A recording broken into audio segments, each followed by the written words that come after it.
Bonjour. Comme ma vidéo précédente sur la nourriture fait 1 heure, je vais essayer de vous faire une version un petit peu raccourcie. D'accord? Alors, je vais inviter 2-3 personnes. Hop. Je vais pas attendre 3 heures avant de commencer parce que j'avais pas annoncé le live. Et puis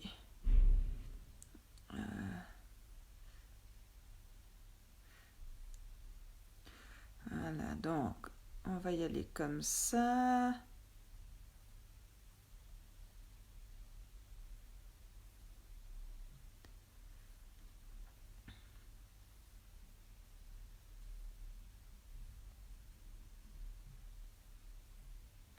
Voilà, je finis mes invitations. Hop. Alors, on y va. Donc, j'essaye vraiment de faire un résumé nourriture. Du coup, j'ai préparé des notes et puis un plan. Donc, vous allez me voir regarder mon ordinateur qui est ici en bas. Alors, premier truc à dire, c'est que la nourriture, c'est une des variables sur lesquelles on peut jouer pour réguler un diabète. D'accord? C'est pas la solution magique. C'est pas non plus inutile de se pencher dessus, mais il faut relativiser. C'est surtout le dosage de l'insuline et puis les tests de glycémie qui devraient occuper votre attention. Okay, la nourriture, c'est quelque chose qu'on peut régler de façon relativement simple. Donc voilà, essayez de faire simple et efficace pour vous. Alors, il y a un certain nombre d'éléments à prendre en compte si on se pose la question de « Ok, mon chat est diabétique, qu'est-ce que je dois faire côté nourriture ?» Alors, j'ai listé un certain nombre de trucs dont il faut tenir compte. Alors, bon, premièrement, vous avez un chat diabétique. Okay, ça implique un certain nombre de choses, c'est-à-dire qu'on va essayer de lui donner une nourriture thérapeutique qui a été formulée spécialement pour le diabète ou une nourriture pauvre en glucides. C'est pas toujours tout à fait la même chose, on reviendra là-dessus après. L'autre chose dont il va falloir tenir compte, c'est les habitudes du chat. Jusqu'à maintenant, qu'est-ce qu'il mangeait? Si vous avez un chat qui mangeait jusqu'à maintenant des croquettes en libre service, puis que vous voulez du jour au lendemain passer aux rations ménagères, vous allez bouleverser les habitudes du chat. Ou bien, on veut passer du jour au lendemain à la nourriture humide en donnant plus que 2 repas par jour à un chat qui pendant 10 ans a pu manger quand il voulait. Ça va poser des problèmes. Vous devez aussi tenir compte du fait qu'il faut que le chat il aime la nourriture que vous lui proposez. Okay, s'il la trouve dégueulasse et qu'il ne veut pas la manger, ça ne va pas aller.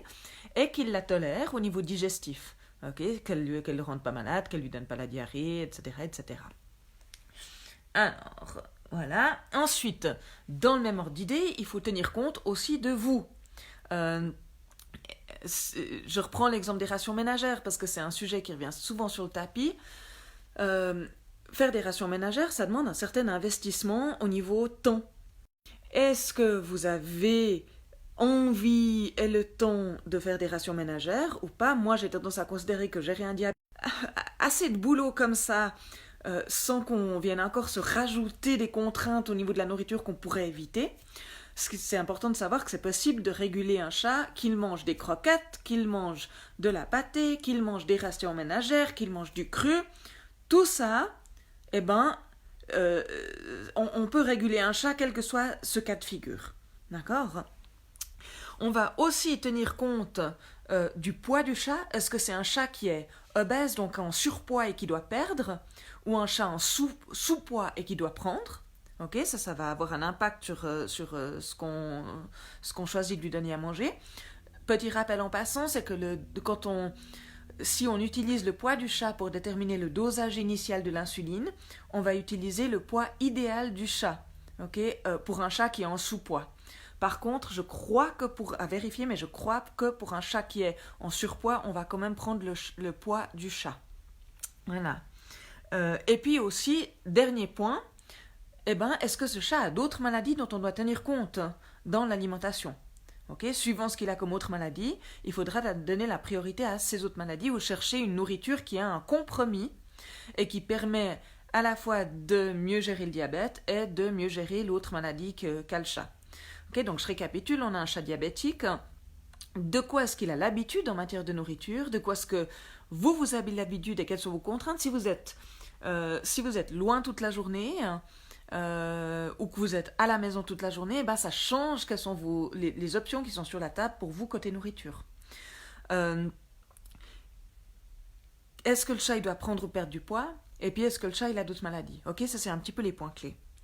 Ensuite, alors, le point général, hein, pour un chat diabétique, on va a priori vouloir lui donner une nourriture thérapeutique qui a été formulée pour le diabète. L'intérêt de ces nourritures thérapeutiques, c'est que, alors, elles sont relativement pauvres en glucides. Je dis relativement parce que comparé à d'autres nourritures très pauvres en glucides, certaines peuvent paraître en comporter beaucoup. Mais il ne faut vraiment pas oublier que le pourcentage de glucides, ce n'est pas le seul truc qui nous intéresse. C'est quel glucide, quel est leur index glycémique. C'est-à-dire à quelle vitesse est-ce qu'ils vont passer dans le sang une fois qu'on les a mangés. Si vous avez une nourriture qui est pauvre en glucides, mais avec un indice glycémique élevé, ou en gros c'est l'équivalent de manger des morceaux de chocolat, chaque fois que le chat y mange, pouf, sa glycémie elle fait un pic, c'est peut-être pas terrible pour la régulation. Il vaut peut-être mieux avoir un peu plus de glucides, mais des glucides qui vont passer de façon lente et régulière dans le sang, et donc nous donner quelque chose de stable. Idem, l'autre chose qu'on ne voit pas quand on regarde juste la composition d'un aliment, c'est quelles protéines. Parce que suivant les acides aminés qui sont contenus dans la nourriture, eh ben, certains vont pouvoir avoir un effet bénéfique sur la stabilisation de la glycémie au fil de la journée ou même sa réduction. D'accord? Donc la nature des acides aminés, dans un aliment thérapeutique, elle va être choisie spécialement pour ça. Donc il ne faut pas juste s'arrêter au pourcentage de glucides. Voilà. Et d'ailleurs même le docteur Rand, une des co-auteurs du protocole qu'on utilise avec Lantus, dit qu'il y a des chats qui ont qui sont plus faciles à réguler avec un peu plus de glucides, donc 8 à 10 que peu. Que 0, 1, 2% de glucides. Voilà.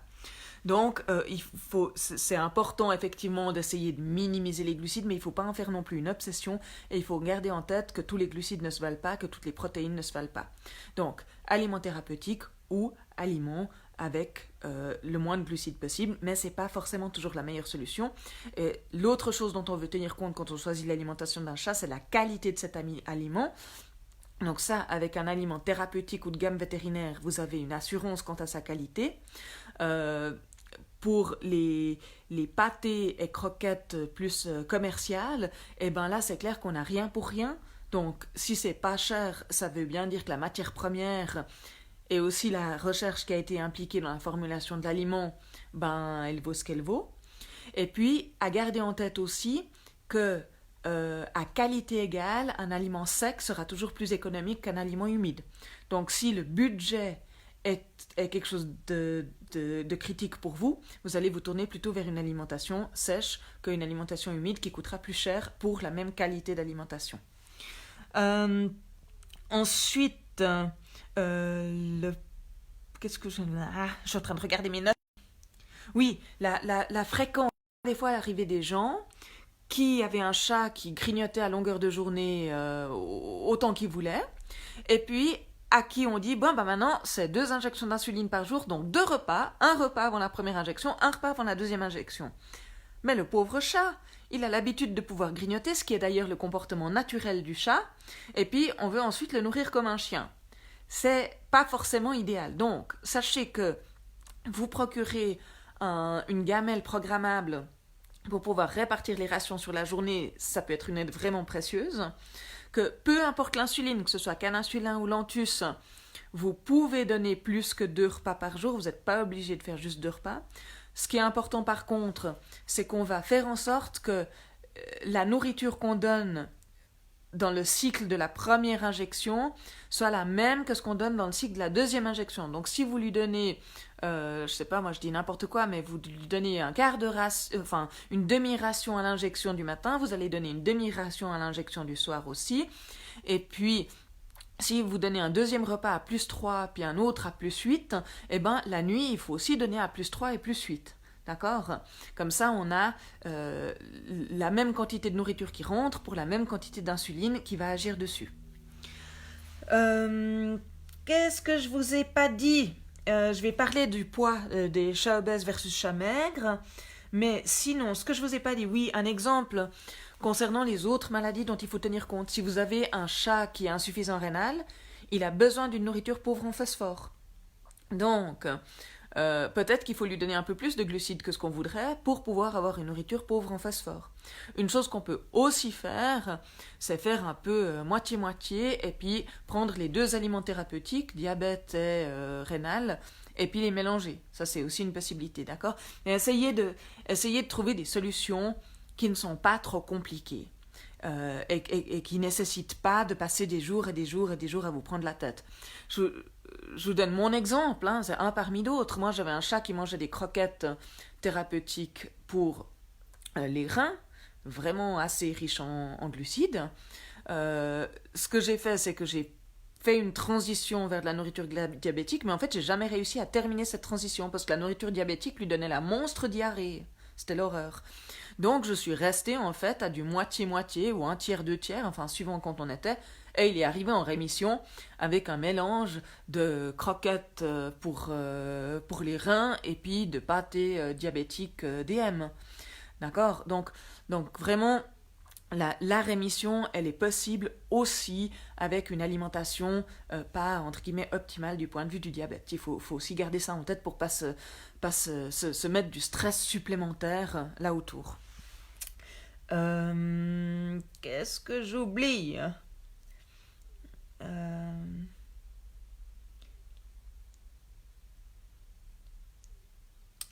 Voilà, alors, je passe au poids.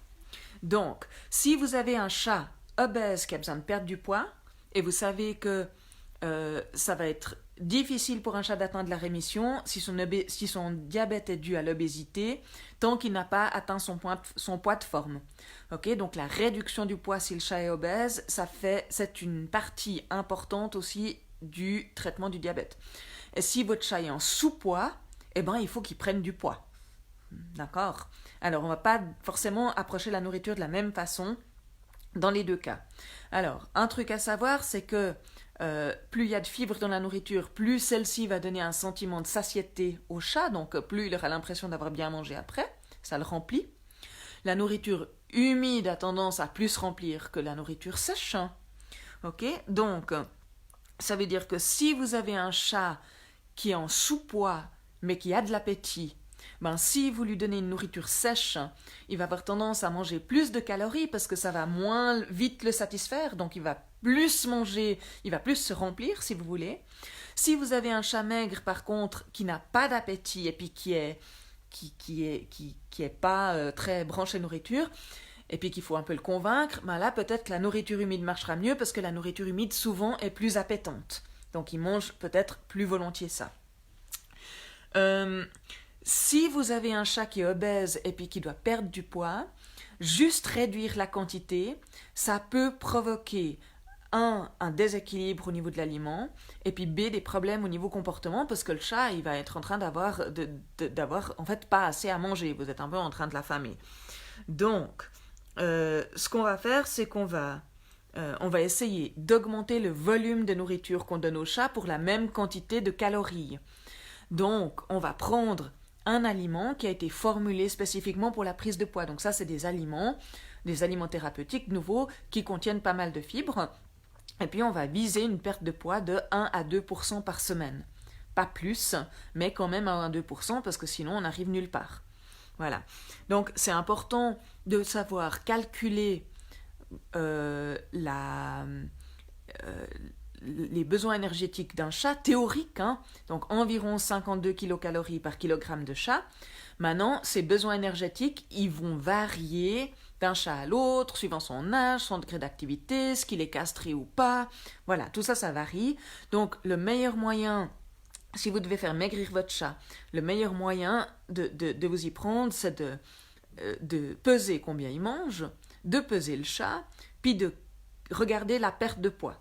ou prise, ou pas prise si vous êtes en train de lui donner trop. Puis ensuite, vous réduisez un petit peu la nourriture, et puis vous regardez de nouveau la perte de poids. C'est le même principe que ce qu'on fait pour le dosage de l'insuline, hein. Pour l'insuline, on donne la dose d'insuline, et puis on mesure la glycémie, puis en fonction de la mesure de glycémie, on se dit, oh, faut un petit peu plus d'insuline, ou oh, faut un petit peu moins d'insuline. Eh ben, la nourriture pour un chat qui doit perdre du poids, et le poids, ben c'est la même chose. Vous pesez régulièrement le chat, vous savez combien de nourriture vous êtes en train de lui donner. Donc la nourriture est adaptée à une perte de poids. Et puis, eh ben, vous réduisez ou augmentez. Si vous vous rendez compte qu'il perd trop vite du poids, il faut lui donner un peu plus à manger.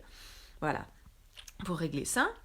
Donc c'est aussi utile d'apprendre à lire sur les étiquettes quelle est la densité énergétique de la nourriture. Donc ça, vous allez trouver ça en kilocalories par kilogramme, souvent, donc ça va de genre des peu énergétiques autour de 2900 kilocalories par kilogramme, et puis des très énergétiques, ça peut monter jusqu'à 4000. D'accord? Donc c'est clair que si vous avez un chat qui doit perdre du poids, vous allez chercher à lui donner une nourriture qui a une densité énergétique basse et pas élevée. Voilà, mon Dieu. Alors, je suis allée vite, qui dure 1 heure. Je regarde juste mes... Donc, en résumé, essayez de faire simple. Ne vous prenez pas trop la tête. Ok? Le plus important dans le traitement de l'insuline, c'est ça qui va vous permettre de traiter l'alimentation appropriée. Ça aide. Ok? Mais surtout au début, mettez d'abord votre énergie dans l'insuline et les dosages. Et moi, personnellement, le choix que j'avais fait, c'était de prendre un aliment thérapeutique diabète, parce que je sais que c'est bon. J'ai pas besoin de m'amuser à aller faire des calculs ou à faire Sherlock Holmes en regardant 15 différentes sortes de pâtés pour voir ce qui est le mieux. Voilà, je me suis rabattue là-dessus, puis en l'occurrence, ça a marché parfaitement bien. Donc, on veut une alimentation thérapeutique pour le diabète ou pauvre en glucides, des protéines de haute qualité. On veut essayez de ne pas bouleverser complètement les habitudes du chat et les nôtres. Donc si vous étiez déjà aux croquettes avant, restez aux croquettes. Si vous étiez à la pâtée, restez à la pâtée. Si vous faisiez déjà des rations ménagères, restez-y. Moi, franchement, j'aurais tendance à dire.